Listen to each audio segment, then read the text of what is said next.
In this tutorial, I am going to teach you how to rename the default master branch to main in GitHub. This is a simple way to update your repository to a modern branch naming convention. First, open your web browser and head over to github.com. Once you're there, sign in using your credentials.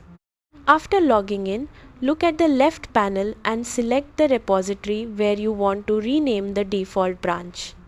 Once you're inside the repository, click on Settings in the top toolbar.